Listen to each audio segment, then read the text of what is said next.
The continent of Africa have a myriad of challenges that we know: energy poverty, youth unemployment, food insecurity. But the discussion sometimes needs to get out of these realistic challenges. We cannot ignore them, but we must think how we can solve them. And one of the ways to solve them is to look at what I call distributive economic versus productive economics. Is Africa driving productive economy? The jury is out. The over 12 million youth who get into the labor market and compete with fewer jobs, these are real statistics. These are human beings.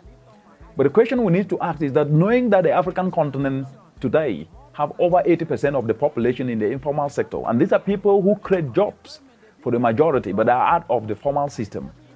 What can we do to enhance the productivity of the citizenry, regardless of region across the continent, to ensure that they can become productive? That way we can start to create wealth. But if we focus on distributive economics, that if we can be able to put a policy in place, at the same time not also inspiring people to retool their skills to become part of the productive economy, that things can just automatically change, then we lose it. That we can then be able to have opportunities spread through cash to everyone without people inspired to work. That things can just happen like that. That's a false narrative. So what's my point? Productive economy is where we need to be and where we need to go.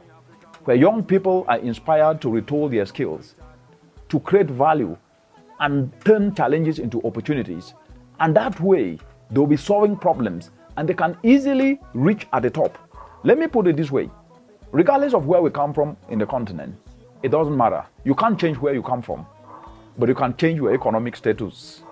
But if we don't focus on regardless of where you come from, you can change your economic status through hard work, through becoming valuable and useful, enhancing your skills so that at least you can leverage what you have to make a change in the community, then we'll be missing the point. And so focusing on skills retooling is the message that we should take to the young people out there. The young people out there, the youth of Africa, you are the tip of the spear. You can become anything you want, but it will take pain and endurance.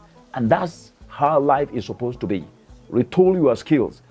And what needs to be done from a policy perspective is to create incentives where hardworking young people can access opportunities, whether they are financing opportunities to be able to help them to devise climate action solutions like solar dryers, or to develop local machinery to turn waste to briquettes. These incentives can help them. They can be tax incentives so that at least they cannot be able to pay taxes to afford this material.